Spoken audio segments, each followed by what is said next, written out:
It's a exciting time of the season. It's kind of nice to have a couple nights off before the storm waters come over us again. But we're looking forward to it. We're really excited about the playoffs. And now you're helping to oversee the Department of Player Safety, and we'll get to Brendan Shanahan in a couple of seconds here. But the first round, gentlemen, we always see is when the fireworks begin and the boys sort of get at it early. When you look at what has happened in opening rounds, in most recent note, a couple of seasons ago with Pittsburgh and Philadelphia, how much of an extra eyeball do you have on what happens in the opening round? How much do you want to set the tone for how much you're going to let the boys play in subsequent rounds? I think I agree with the assessment that the first round is usually a wild ride, and it tends to be.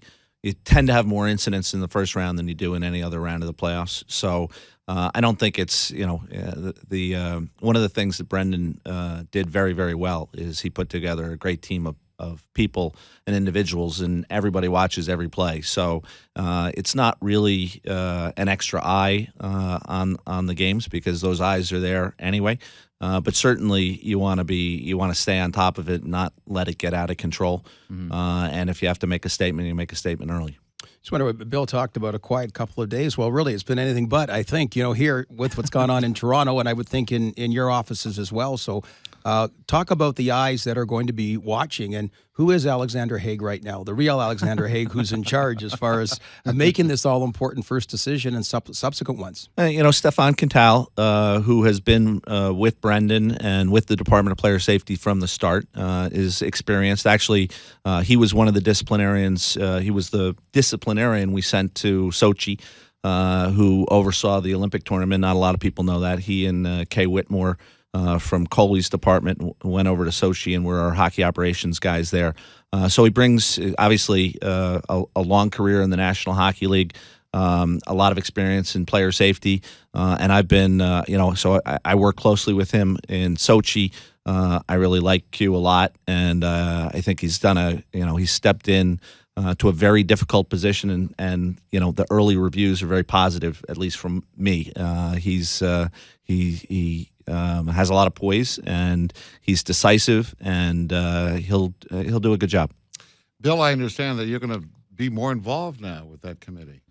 Well, I'm participating more than I did in Brendan's process, really as much to think about longer-term transition and how we move forward after the playoffs are over than anything else.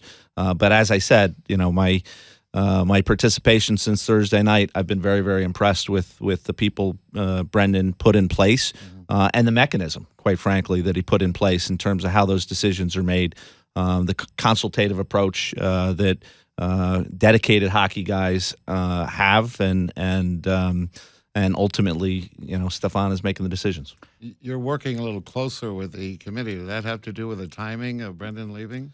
I think a little bit. I think as much, again, we're focused on how the Department of Player Safety operates beginning as early as next year, identifying a permanent replacement for Brendan, and it may be from within, it may be Stefan. But I need to understand how the department operates. Obviously, I'm very close with the commissioner.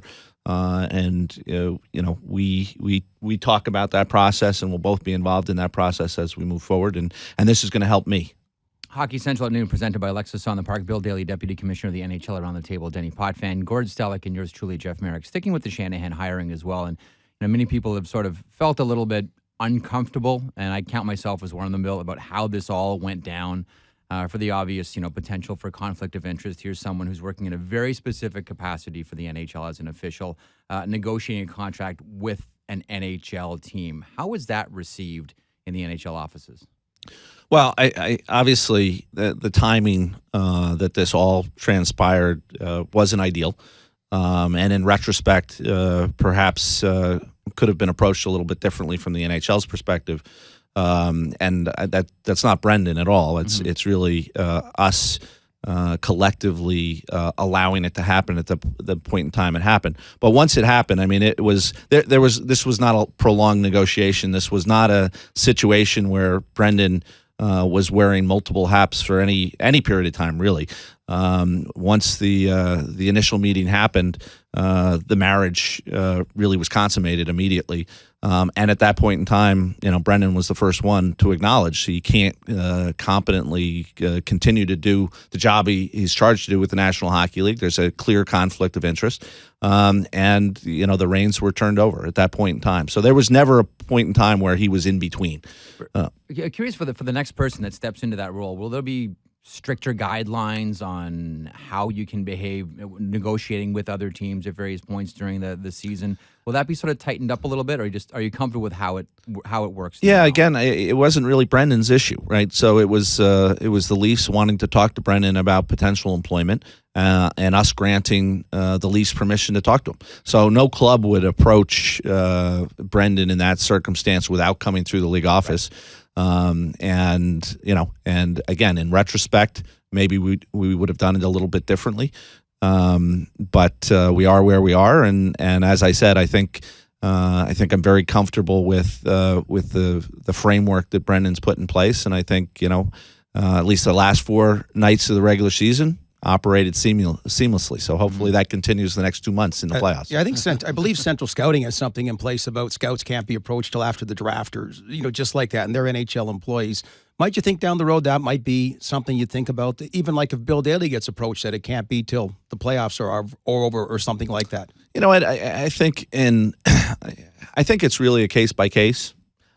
Maybe you have a policy like that, but as long as all the clubs know what the ground rules are in terms of not approaching somebody without appropriate permission to do it, if you make the right decisions, you can control that on a case by case, I think.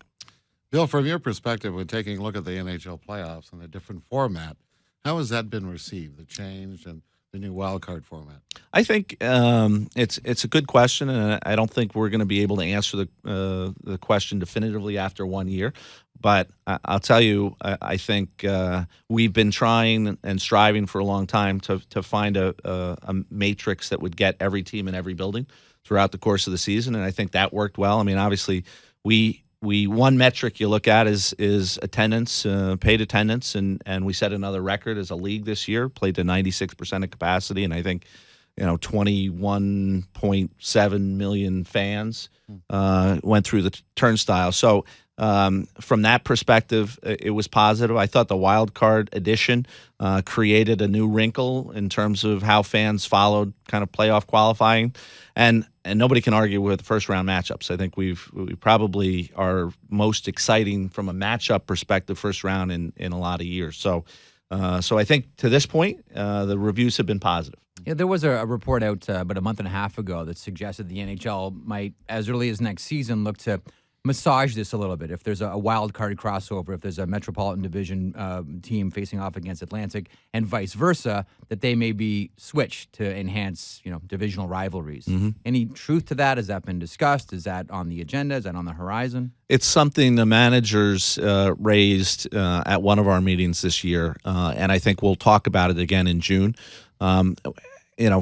From my perspective personally, once you introduce a wild card format, you really should be crossing divisions if that's what the standings require. Having said that, I think we only have one playoff matchup this year that's kind of out of division. It's Anaheim and Dallas, and they've been in the same division for a long time. So Dallas wanted so long to get out of the Pacific, and here they are back in the Pacific for the playoffs. Right. Although, Dallas geographically is difficult anywhere. Yeah. So anyway, I think Dallas is happy to be in the playoffs. So anyway, we'll see how it goes. But definitely that is something that the general managers will discuss again. I can imagine us as broadcasters and fans and team executives, and same in the head office. I have a bad feeling about goaltender interference and video replay and not being applied and what have you. Are you less than satisfied? Are you concerned that that's going to be prevalent about calls and maybe does need to be tweaked? Well, I mean, obviously it's a concern, but we've hashed it around too in terms of using video review for goaltender interference, and we're not comfortable with that either. We think we're worried that once you introduce that to video review, that you can have a lot of embellishment happening, and we're concerned about that, quite frankly. So it's not a perfect situation, but I don't think there's a perfect answer to it either. The expansion of video review is something that's constantly debated and talked about at general managers meetings. I think that'll continue. I think there are ways perhaps we could bite off a little bit more in terms of what we can make for video review, but I don't think we want to open the door to everything being reviewable. And so finding that balance and finding the right formula is really the challenge. How about video review of John Tortorella's talks? Is he walking a fine line with the words, the accusations, the charges against another coach, an organization, and then, of course, the Brian Burke responses? The one thing I'd say, I've come to know John over the years, and certainly he's not shy in making his opinions known. And sometimes certainly creates great theater. Sometimes he crosses the line, and when you cross the line, there are consequences associated with that. And he paid some consequences this year. So John's John. I don't think you're going to change him. It's like Brian is Brian. You're not going to change him. You just have to respond appropriately. Bill if Daly they cross the line. Deputy Commissioner of the NHL, Bill Daly, joins us. Hockey Central at noon, presented by Lexus on the Park. Curious about the magic, if there's a magic time that the NHL likes games to take. Once upon a time in Denny's era, we would see, the boards would, players be climbing over the boards and games would be 3 hours long. It's taken, we've gone from 3-hour game now to about 2:30, maybe 2:25 on some nights as well. They're less conditioned today. Yes, than we were certainly true. A longer shifts then as well. No longer tight 45 and you're gone.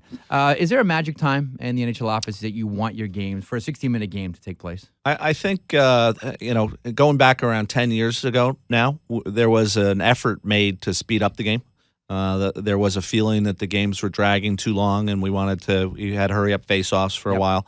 I think that's kind of lessened, and really I think the objective is lessened a little bit. I think we've gone from when we first instituted those procedures, and I guess I'm guessing now, but it was probably about 10 years ago, maybe a little longer even. We had game times down to about 2:20, and now they've creeped up to about 2:30, 2:35 now. But I don't think there's a loud cry over that. I don't think anybody is uncomfortable with the length of games right now. Unless the reason I asked, sorry to cut you off. The reason that I do ask is we're talking about video review. That I would imagine has to be part of the conversation. How much video review do we want to allow into this flow game? Yep. For the fear of turning into a stop and start game. Yep, it definitely goes into the conversation. And one of the things that the general managers talked about in March involved video review of goaltender interference calls by the officials on the ice. And one of the concerns was it's gonna be every goal you're reviewing for better or for worse, and that is going to be an extended period of time that you're adding to games, and that's a concern. Now, length of games. Back, I don't mean the 80s, but I can remember termination contracts were offered June 1st. And I remember the general manager saying, well, what if the playoffs went past June 1st? And they kind of chuckled about it. And sure enough, a few years later, they're past June 1st. What's an optimal season? Like, why the second off day that just sucks the life out of playoff series, but is always deemed for TV reasons, which maybe I shouldn't be saying here, but whatever. What's a perfect scenario of that for the NHL? Well, it's an interesting question, and I can answer it in a number of ways, because I don't know if you're really talking regular season, you're talking how the playoffs are structured drag on and playoff format. Look, I think we went through a period of time, and probably we'll do it again. We're caught in between a little bit. We have a lot of franchises who would rather not start until later in October, because they feel like it's a tough sell to start early in October when you're competing against baseball. You're obviously competing against college football and football in the United States, and they feel like their sweet spot is later in the calendar, and so would like to, ideally go to November 1st before we start a regular season. Having said that, if you push in that direction, then you're pushing the playoffs later into June. And I think all of our clubs would like the playoffs ending earlier in June. I mean, we're never going to get back to May like it used to be, but we can get closer than we are now. So there's a push and a pull there. You know, the playoffs are built with essentially 2-week periods for each round, and we schedule the games within a 2-week period. I don't think there's any dissatisfaction with that, or feeling that we have to compress more in the playoffs. I know Jenny remembers, we went through a period of time in league history where, the first round you play 4 games in 5 nights, right? Mm-hmm. You do 2 back-to-back, travel day back-to-back. I don't think we're going back there anytime soon. Well, just getting back to the length of the games, I mean, I notice it as a broadcaster. Once you get in the overtime and then you wait for the shootout and cleaning of the ice, if there was a concern about making the hockey game in its whole package a little shorter in time, would there be any consideration of changing either the overtime or the shootout or eliminating one or the other? Well, one of that's also something that obviously the managers talk about on a regular basis and was talked about again in March. Really not necessarily from the time aspect. As a matter of fact, there was some sentiment that maybe you can add a couple minutes. I think the managers are focused on how many games are decided in a shootout, how many points, which are very determinative in close playoff races, are determined in a shootout. And they'd like to come up with ways that perhaps change the incentives or change actually what happens on the ice in the overtime to create more decisions in overtime and less in shootout. I don't think the shootout's going anywhere anytime soon. I think the fans love it. And as long as the fans love it and they're paying for tickets, we should be trying to serve the fans. But maybe perhaps there are ways you can make it less decisive in playoff races. And I think that's what the managers are focused on. Could you ever see a day, Bill, that we saw the shootout in the playoffs? No. Has there ever been a pushback from broadcasters in the playoffs, these marathon overtimes? Sure. No, from time to time, absolutely. I mean, the broadcasters like predictability. They like 11 o'clock news. Exactly. They including in this country, by the way. Mm-hmm. But no, we think there's nothing more exciting than playoff overtime. And the fact that it can go on for 5 periods is something that's charming and unique to our sport, and we don't think there's any more compelling television than playoff overtime. So that's not changing anytime soon. Jeff said, can you ever see a day? And I'm thinking, you mentioned Brian Burke. Dave Nonis worked with Brian Burke, and now you got Brendan and Coldy Campbell and guys like that interviewed for jobs. And the NBA number 3 guy went to the New Jersey Nets, I think, at one point. And I'm wondering, Bill Daly, after kind of running the Phoenix franchise or deputy commissioner, at some point, if somebody said there is a chance to run an NHL team somewhere down the road under the right circumstances, does that appeal to you? And that's a tough question to answer in the form of a hypothetical. What I'd say is I love my current job, and I have not even thought to this point of ever kind of changing that. I think, each day I love coming to the office, and the challenges, there are new challenges every day. And I kind of like where we are as a league right now, and I like what I'm doing. So I'm really happy with my current position. We have about 30 seconds. Sorry, Dan, we have about 30 seconds with you, Bill. Quick thought on, I know we just finished with Sochi and we're 4 years out from another conversation, but anything with the IIHF, the IOC, and Korea? Really, it's a conversation we have to have with the Players Association first and foremost. Obviously, we're still in the process of evaluating Sochi and what it meant to our business and what it means in the bigger picture in terms of future Olympic participation. But that's a conversation that we need to have first with the Players Association before we expand that circle, if there's a need to expand that circle. So, World Cup? Something that's being worked on, just not in a position to we haven't brought it to closure yet, so it's something we're working on. Perfect. Listen, Bill, thanks so much for your time. Very generous as always. The Deputy Commissioner of the NHL, Bill Daly.